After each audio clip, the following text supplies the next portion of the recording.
नमस्कार दोस्तों, eminent classes में आपका बहुत बहुत स्वागत है। मेरा नाम युधिष्ठिर सिंह राठौड़ है और मैं लेके आ गया हूँ आज कुछ important questions regarding to ancient history. अभी तक हमने जो है वो कंप्लीट एंशिएंट हिस्ट्री को डिस्कस किया है और उस एंशिएंट हिस्ट्री से संबंधित जो भी क्वेश्चंस बनते हैं उनको लेकर मैं आज इस लेक्चर में आया हूँ। तो आपको करना बस इतना है कि जैसे ही आपकी स्क्रीन पर क्वेश्चन शो होते हैं आपको स्क्रीन को पॉज करना है। उसके बाद में आपको उसको अच्छे से समझने के बाद में आंसर देना है। आप अपने जो आंसर है वो नीचे कमेंट बॉक्स में भी दे सकते हैं। यदि आप मुझसे मेरे सोशल मीडिया प्लेटफॉर्म पर जुड़ना चाहते हैं तो आप मुझे मेरे टेलीग्राम, इंस्टाग्राम और ट्विटर अकाउंट पर भी फॉलो कर सकते हैं। मेरे लेक्चर की कंप्लीट पीडीएफ आप मेरे इस टेलीग्राम चैनल से प्राप्त कर सकते हैं। तो आइए शुरू करते हैं आज के जो क्वेश्चंस हैं। पहला जो क्वेश्चन है वो है, किस शिलालेखों पर धम्म के नियमों का वर्णन है। यदि धम्म की बात की जाए तो ये अशोक से संबंधित है और अशोक में सबसे पहले हम बात करेंगे शिलालेखों की। जो शिलालेख है वो अशोक व मौर्य साम्राज्य के बारे में हमें विस्तृत जानकारी देते हैं। अशोक ने अपने शासनकाल में बहुत सारे शिलालेख, स्तंभालेख और गुहा अभिलेखों का निर्माण करवाया था। उसमें से जो शिलालेख थे वो दो प्रकार के थे, एक थे प्रमुख और दूसरे थे गौण। और उसी तरह स्तंभाभिलेख जो थे वो भी प्रमुख और गौण थे। जो शिलालेख है उसमें से अगर हम प्रमुख शिलालेख की बात करें तो इनकी जो संख्या थी वो 14 थी। उसमें से जो 13वां अभिलेख है, जो 13वां अभिलेख है उसमें हमें कलिंग आक्रमण की जानकारी मिलती है। अशोक ने अपने शासनकाल के 8वें वर्ष में कलिंग पर आक्रमण किया था और कलिंग पर आक्रमण करने के साथ ही उनका हृदय परिवर्तन हो गया था, क्योंकि उस समय जो है वो बहुत ही ज़्यादा विनाश हुआ था। कम से कम 1.5 लाख के आसपास लोग की मृत्यु हो गई थी। इस कारण जो है वो अशोक का हृदय परिवर्तित हो गया और उसके बाद में अशोक जो है वो संडाशोक से दमा अशोक कहलाए। उन्होंने जो युद्ध घोष की जो नीति है वो छोड़ दी थी। उसके बाद में जो है उन्होंने धम्म को अपनाया और धम्म को अपनाने के साथ ही उसने जो अपने प्रमुख शिलालेख है उसमें 5वां जो शिलालेख है उसमें हमें धम्म महामात्र की नियुक्ति की जानकारी मिलती है। तो इसका जो आंसर है वो है प्रमुख चट्टानी शिलालेख, जिससे हमें इसके धम्म की जानकारी मिलती है। तो ये था पहला क्वेश्चन। उसके बाद में जो नेक्स्ट क्वेश्चन है वो है, निम्नलिखित कथनों में से कौन सा लोथल के बारे में सही है। लोथल हड़प्पाकालीन एक बंदरगाह था, तो उसके बारे में, लोथल के बारे में जानकारी कौन सा सही बताता है। तो पहला जो ऑप्शन है वो है, लोथल की जो खोज है वो आरंभिक हड़प्पा चरण में हुई थी। दूसरा जो ऑप्शन है वो है, लोथल बड़े पैमाने पर ईंटों की दीवारों से घिरा हुआ था। तीसरा है, लोथल मेसोपोटामिया सभ्यता के साथ व्यापार के लिए सबसे महत्वपूर्ण बंदरगाह रहा था। तो यदि हम बात की जाए तो सबसे पहला जो ऑप्शन है लोथल, तो लोथल आरंभिक हड़प्पा चरण में इसकी खोज नहीं हुई थी। इसकी खोज जो है वो उत्तर हड़प्पाकालीन चरण में हुई थी। पहले जो है वो मोहनजोदड़ो और हड़प्पा उसके आसपास के जो क्षेत्र थे उनकी खोज हुई थी। तो इसलिए ये जो है स्टेटमेंट वो गलत है। उसके बाद में बहुत सारी ईंटों से घिरा हुआ था, तो ये सही है। यहाँ से बहुत सारे जो है वो मकान वगैरह हमें मिलते हैं, इमारतें मिलती हैं। और जो उस समय मेसोपोटामिया सभ्यता के साथ व्यापार करने का प्रमुख बंदरगाह भी ये रहा था।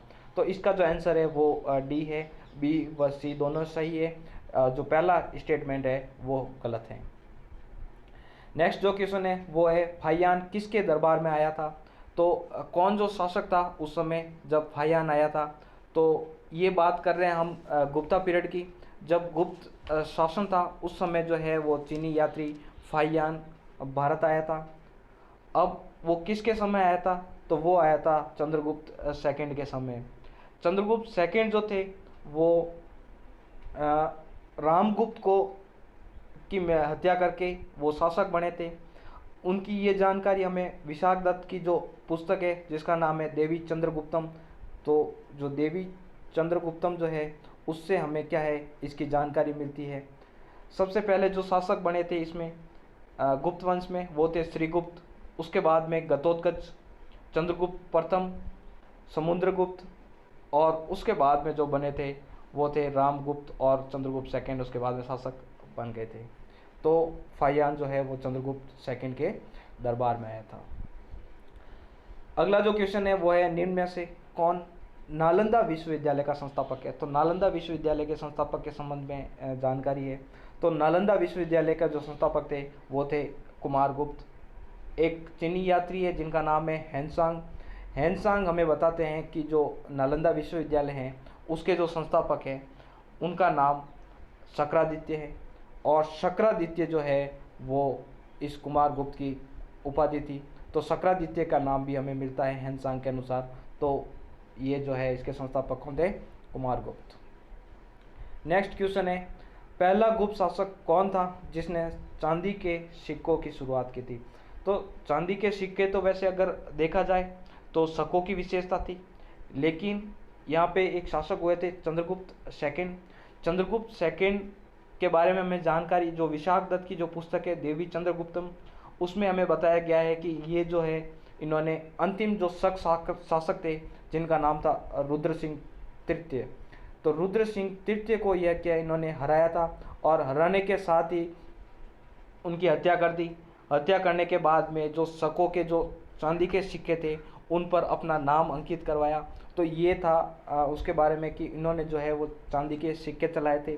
वैसे तो गुप्त काल में बहुत सारे सोने के सिक्के मिलते हैं, बहुत ज़्यादा मात्रा में मिलते हैं, लेकिन अगर चांदी के सिक्कों की बात की जाए तो वो चंद्रगुप्त सेकंड ने जो है उसकी शुरुआत की थी। अगला जो क्वेश्चन है वो है, व्यापक सैन्य विजित अभियान के कारण स्मिथ ने किसे भारत का नेपोलियन कहा? तो किसे जो है वो संज्ञा दी गई है भारत के नेपोलियन की? तो गुप्त शासक था, अब बहुत ही ज़्यादा युद्ध किए थे, उन्होंने अपनी नीति अपनाई थी। उत्तर में जो युद्ध किए थे उस समय जो उन्होंने प्रक्षोभोद्धरण की नीति अपनाई थी, और दक्षिण में उसने ग्रहण मोक्षानुग्रह की नीति अपनाई थी। तो ये हमने कंप्लीट अपने लेक्चर में डिस्कस किया था। तो ये किसको कहा जाता है? तो ये है समुद्रगुप्त। तो इसका जो आंसर है वो है समुद्रगुप्त। समुद्रगुप्त को भारत का नेपोलियन कहा जाता है। अगला जो क्वेश्चन है, निम्न में से समुद्रगुप्त द्वारा किस अधिकारी पद का सृजन किया था जो शांति और युद्ध के लिए जिम्मेदार होता था? तो हमने जब प्रशासन इसको पढ़ा था तब हमने बात की थी कि शांति और युद्ध के लिए एक मंत्री की नियुक्ति कर रखी थी, और वो जो मंत्री है वो है महासंधि विग्रह। तो महासंधि विग्रह जो है वो उस समय के लिए युद्ध और शांति का जिम्मेदार होता था। हमने समुद्रगुप्त के संदर्भ में एक और चीज़ देखी थी कि हरिसेन जो थे वो उनके महासंधि विग्रह थे। तो हरिसेन की जो प्रथम नियुक्ति थी वो महासंधि विग्रह के रूप में समुद्रगुप्त ने की थी। अगला जो क्वेश्चन है वो है, हर्यक वंश का संस्थापक कौन था? तो हर्यक वंश के संदर्भ में जैसे ही मगध का उत्थान हुआ, तो मगध का उत्थान जो है वो हर्यक वंश के साथ में हुआ था, और हर्यक वंश में एक महान शासक हुए थे जिनका नाम था बिंबिसार, और बिंबिसार के साथ में इनकी स्थापना शुरू हो गई थी। तो इसके जो संस्थापक थे वो थे बिंबिसार।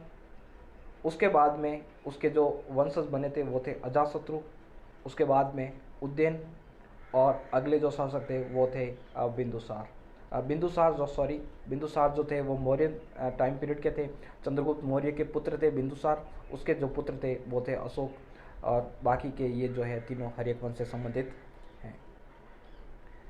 नेक्स्ट जो क्वेश्चन है वो है, निम्नलिखित शासकों में से किसने अंतिम नंद शासक गणानंद की को जो है वो गद्दी से हटाकर 322 ईसा पूर्व में पाटलिपुत्र पर कब्जा कर दिया था? तो ऐसे कौन से शासक हैं? अर्थात ये बताना है कि जो मौर्य शासक की जो नींव है वो किसने रखी थी, किसने गणानंद को पराजित किया था 322, क्योंकि 322 ईस्वी में ईसा पूर्व में क्या है चंद्र मौर्य वंश की स्थापना हो गई थी, और चंद्रगुप्त मौर्य ने जो है वो मौर्य वंश की स्थापना कर दी थी। तो उन्होंने गणानंद को गद्दी से हटाकर मौर्य वंश की स्थापना की थी, तो वो थे चंद्रगुप्त मौर्य। चंद्रगुप्त मौर्य के जो पुत्र थे उनका नाम था बिंदुसार, और बिंदुसार के जो पुत्र थे वो थे अशोक। वैसे तो बिंदुसार के जो थे 100 पुत्र थे, 100 पुत्रों में से एक जो थे अशोक थे। अशोक ने राजगद्दी स्वीकार की और अपने 100 भाइयों को मार दिया था। और अशोक के जो पुत्र थे वो थे महेंद्र। अशोक की एक रानी थी जिनका नाम था देवी, और देवी के दो संतान थी, एक का नाम था महेंद्र और दूसरा का था संघमित्र। संघमित्र वो बच्ची थी उनकी। तो ये जो दोनों हैं वो श्रीलंका जाते हैं और श्रीलंका में बौद्ध धर्म का प्रसार करते हैं। तो ये थे महेंद्र जो अशोक के पुत्र थे। अगला जो क्वेश्चन है वो है नवपाषाण युग में आम लोगों की जीवन शैली के बारे में निम्न में से कौन सा कथन सही है। तो सही कथन इसमें से बताना है नवपाषाण युग के बारे में। पहला जो ऑप्शन है वो है कलशों का उपयोग मृतकों की अंत्येष्टि के लिए ताबूतों के रूप में इस्तेमाल किया जाता था। तो ये कथन बिल्कुल सही लग रहा है। दूसरा जो है वो ग्रामीण समुदाय का जो जीवन है वो गतिहीन था, इतनी ज़्यादा गति नहीं थी उनके जीवन में। तो ये भी कथन सही है। तो इसका जो आंसर है वो है सी, ए व बी दोनों ही सही है। अगला जो क्वेश्चन है वो है निम्न में से कौन सी अस्मकों की राजधानी है। जब हमने 16 महान जनपदों को पढ़ा था तो उसमें हमने 16 महान जनपदों में से एक जो दक्षिणतम महाजनपद था वो था अश्मक। अश्मक की राजधानी हमने देखी थी। तो अश्मक की जो राजधानी थी वो थी पोटली या पोदन या पोताना उसको कहा जाता, जो वर्तमान में जो महाराष्ट्र है वो उसकी राजधानी थी। दूसरा था महेशमती। महेशमती या इसको उस समय उज्जैनी भी कहा जाता था। जो उत्तर वाली जो थी वो उज्जैनी थी और साउथ वाली जो थी वो महेशमती थी। ये जो दोनों हैं वो अवंती की राजधानी थी। एक और महाजनपद था जिसका नाम था अवंती, अवंती की ये जो राजधानी थी। इसके अलावा जो पश्चिम बुंदेलखंड है वहाँ पे एक छेदी जो था उस समय महाजनपद था, और महाजनपद की जो उस समय की राजधानी थी वो थी शक्तिमती या सुक्तिमती जो थी वो उसकी राजधानी थी। तो ये था अस्मकों की राजधानी के बारे में। जो अस्मकों की जो राजधानी है वो पोर्टली थी। तो इसका जो ऑप्शन है वो ए सही है। नेक्स्ट जो क्वेश्चन है वो गुप्त साम्राज्य का संस्थापक कौन था। तो गुप्त साम्राज्य का जो संस्थापक था वो था श्रीगुप्त। सीधा सा सवाल है, सिंपल सा सवाल है, इसमें कुछ ज़्यादा सोचने वाली बात तो है नहीं, रॉकेट साइंस तो लग नहीं रही है, क्योंकि इसके जो संस्थापक थे वो थे श्रीगुप्त। उसके बाद में जो उसके वंशज हुए थे, उसके जो अगले शासक हुए थे वो थे घटोत्कच। उसके बाद में चंद्रगुप्त फर्स्ट, समुद्रगुप्त, रामगुप्त, चंद्रगुप्त सेकंड, तो ऐसे करके ये कंप्लीट शासक उसमें बने थे। तो इसका जो संस्थापक थे वो थे श्रीगुप्त। अगला जो क्वेश्चन है वो है निम्न में से कौन सा सिंधु घाटी सभ्यता के पतन का कारण नहीं है। तो कारण नहीं बताना है। तो ये वाले क्वेश्चन जो होते हैं वो काफ़ी इंपॉर्टेंट हो जाते हैं, जिसमें नहीं है तो ये क्या है, कभी कभी आपके क्वेश्चन गलत कर देते हैं। तो कभी भी आप ऐसे क्वेश्चन करो तो अगर नहीं है या है तो उस पर आप गोला लगा सकते हैं और उसके बाद में क्वेश्चन को अटेम्प्ट करने की कोशिश करें। तो इसमें जो पहला क्वेश्चन है, ऑप्शन जो है वो है बाढ़ की पुनरावृत्ति और विचित्र जलवायु के कारण नदियों का सूखना। तो इसके संदर्भ में बहुत सारे इतिहासकार जो थे उन्होंने अलग अलग स्टेटमेंट दिए थे, और उसमें ये बताया गया कि जो बाढ़ की पुनरावृत्ति होती, बहुत बार बार बाढ़ आ गई थी, क्योंकि वहाँ पे जो सिंधु नदी के आसपास में ही वो सभ्यता विकसित हो रखी थी, तो वहाँ पर बाढ़ बहुत बार आती थी। इसके अलावा जो विचित्र जलवायु के कारण क्या है, वहाँ की जो नदियाँ भी सूख गई थी, वहाँ पर बहुत ज़्यादा अकाल पड़ने लग गए और नदियाँ सूखने लगी थी। संसाधनों के अत्यधिक दोहन के कारण मिट्टी की उर्वरता में कमी हो गई थी। जब सीधी सी बात है, अगर एक मिट्टी का आप ज़्यादा से ज़्यादा बार उपयोग करोगे तो कहीं एक टाइम पीरियड के बाद में उसकी उर्वरता ख़त्म हो जाती है। आप लंबे समय तक एक ही जगह पर कृषि नहीं कर सकते, या तो आपको 1-2 वर्ष के लिए उस खेत को छोड़ना पड़ता है। बेहतर युद्ध कौशल और हथियारों के साथ आर्यों का आक्रमण, और उसमें से एक कारण ये भी है कि उस समय जो है वो आर्यों का आक्रमण हो गया था, और आर्यों के आक्रमण के कारण भी सिंधु घाटी सभ्यता का है जो वो पतन हुआ था। तो ये जो सभी जो कथन है वो वैलिड कथन है, क्योंकि अलग अलग इतिहासकारों ने ये सभी मत बताए थे। तो इसका जो ऑप्शन सही है वो है डी, कि उपरोक्त सभी हड़प्पा संस्कृति के पतन के संभावित सिद्धांत है। तो ये जो है अलग अलग व्यक्तियों के द्वारा अलग अलग सिद्धांत दिए गए। अगला जो क्वेश्चन है वो गणित के प्राचीन भारतीय योगदान के संबंधित निम्न कथनों को ध्यान दें। तो जो गणित के संदर्भ में भारत का जो योगदान है उसके संदर्भ में ये क्वेश्चन है। उसमें जो पहला ऑप्शन है वो है भारतीयों ने 2 कथन दे रखे हैं और उन कथनों को सही या गलत बताना है। भारतीयों ने 3 महत्वपूर्ण योगदान दिए, जैसे कि संकेतन प्रणाली, दशमलव प्रणाली और शून्य का उपयोग। तो ये जो सभी चीज़ें हैं वो हम देखते हैं कि अलग अलग टाइम पीरियड पे इन्होंने अलग अलग जो दिए थे, उसमें संकेतन प्रणाली भी शामिल है, दशमलव प्रणाली शामिल है और शून्य का उपयोग भी उसमें शामिल है। दूसरा जो है वो रेखा गणित का ज्ञान 5वीं शताब्दी ईसा पूर्व, 5वीं BC, जब उत्तर वैदिक काल उसकी बात कर रहे हैं, शुल्व सूत्र को रेखांकित करता है। हमने जब उत्तर वैदिक काल को पढ़ा था, उसमें से जो कल्प था, जो ब्राह्मण साहित्य है, ब्राह्मण साहित्य हमें बहुत सारे जो साहित्य पढ़े थे, उसमें जो कल्प था, कल्प, व्याकरण, छंद, ज्योतिष वगैरह जो थे, उसमें कल्प के 4 भाग पढ़े थे। एक स्रोत सूत्र, ग्रहीय सूत्र, धर्म सूत्र और शुल्व सूत्र। और जो शुल्व सूत्र था ये गणित का प्राचीनतम स्रोत है और उसमें ही हमें रेखा गणित की जानकारी भी मिलती है। तो इसके अलावा जो हम गुप्ता डायनेस्टी जब पढ़ी थी, उसमें हमने उसके विज्ञान एवं प्रौद्योगिकी को पढ़ा था। तो आर्यभट्ट का जो सूर्य सिद्धांत है उसमें त्रिकोणमिति के उत्पत्ति के बारे में बता रखा है। तो ये जो दोनों स्टेटमेंट है वो दोनों सही है, क्योंकि ये तीनों चीज़ें, इसके अलावा शुल्व सूत्र भी हमें रेखा गणित के बारे में जानकारी देता है और त्रिकोणमिति के बारे में जानकारी हमें आर्यभट्ट जी देते हैं। तो इसका जो आंसर है वो सी सही है, 1 व दोनों सही हैं। नेक्स्ट जो क्वेश्चन है वो निम्नलिखित में से किसने 1837 में अशोक के शिलालेखों की ब्राह्मी लिपि को खोजा था, या फिर ब्राह्मी लिपि को खोजने का जो श्रेय है, वो शिलालेखों को खोजने का जो श्रेय है वो किसको दिया जाता है, या पढ़ने का जो श्रेय है वो किसको दिया जाता है? तो वो व्यक्ति है जेम्स प्रिसेप। तो सीधा सा आंसर है, फैक्चुअल क्वेश्चन है, इसमें कोई ज़्यादा माथापच्ची है नहीं। नेक्स्ट जो क्वेश्चन है वो है जैन और बौद्धों के संबंधित निम्न तथ्यों में से कौन सही है। तो जैन एवं बौद्ध के संबंध में हमें ये बताना है कि कौन सा कथन सही है। इसमें से जो पहला जो ऑप्शन है वो है जैन और बौद्ध दोनों मूल रूप से उपनिषदों के विचारों के लिए लिए गए हैं और दोनों में आर्य संस्कृति एक आम पृष्ठभूमि थी। तो आर्य संस्कृति से संबंधित ही है दोनों, बौद्ध और जैन धर्म। दोनों समय की प्रचलित निराशावादी भावना के उत्पाद थे। उस समय जो पौराणिक ब्राह्मण धर्म था उसमें बहुत सारे आडंबर आ गए थे। उसके कारण क्या है, उससे प्रभावित होकर इन दोनों धर्मों का उत्थान हुआ था। तो ये जो दोनों कथन है वो दोनों सही है। तो सही है इसमें बताना था, तो दोनों सही है। तो इसमें डी ऑप्शन क्या है, सही है। अगला जो क्वेश्चन है वो है सुंग वंश का संस्थापक कौन था।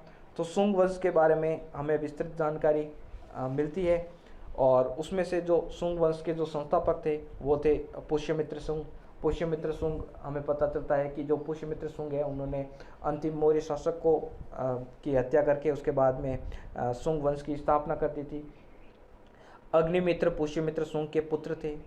देवभूति जो है वो अंतिम सुंग शासक थे और जो वसुमित्र थे, वसुमित्र अग्निमित्र के जो पुत्र थे उनका नाम था सूर्यज्येष्ठ और सूर्यज्येष्ठ के जो पुत्र थे उनका नाम था वसुमित्र। तो ये थे कंप्लीट सुंग वंश के शासक। तो सुंग वंश के जो संस्थापक थे वो थे पुष्यमित्र सुंग। नेक्स्ट जो क्वेश्चन है वो है गुप्त साम्राज्य के बारे में। गुप्त साम्राज्य में ऊपरी कर शब्द किसके लिए प्रयोग होता था। तो ये ऊपरी कर के संदर्भ में हमें बताना है कि ऊपरी कर जो शब्द है वो किसके लिए प्रयोग होता था।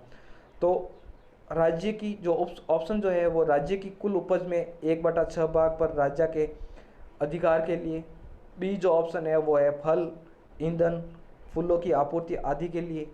तीसरा जो ऑप्शन है उपज के एक निश्चित भाग को जनता द्वारा अपनी इच्छा से राजा को प्रदान करने के लिए। और चौथा जो ऑप्शन है वो है इनमें से कोई नहीं। तो इसमें से सीधा सा है कि वो जो कर होता था उस समय 1/6 जो भाग होता था राजा के अधिकार के लिए, वो ही ऊपरी कर कहलाता था। तो इसका जो ऑप्शन ए सही है। नेक्स्ट जो क्वेश्चन है वो है बौद्ध त्रिपिटक। बौद्ध में जो त्रिपिटक होते हैं उसमें से जो पिटक है, पिटक का अर्थ क्या है। तो उसमें जो ऑप्शन है वो है ए बर्तन, बी भिक्षु धर्म और तीसरा बुद्ध के कथन और चौथा इनमें से कोई नहीं। तो पिटक का संदर्भ उस समय जो बुद्ध के जो कथन हुआ करते थे, बुद्ध के जो कथन है उनको ही पिटक कहा जाता है। तो इसमें जो ऑप्शन सी है वो सही है। अगला जो क्वेश्चन है निम्न में से किस में जनपदों व महाजनपदों का वर्णन है?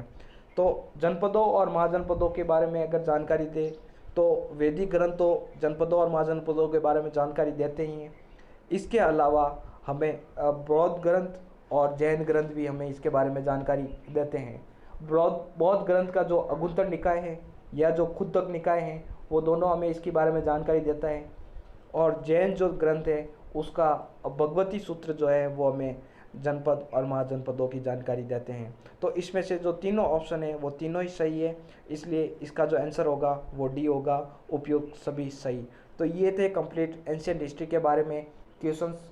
आशा करता हूँ इससे आपको काफ़ी कुछ सीखने को मिला होगा।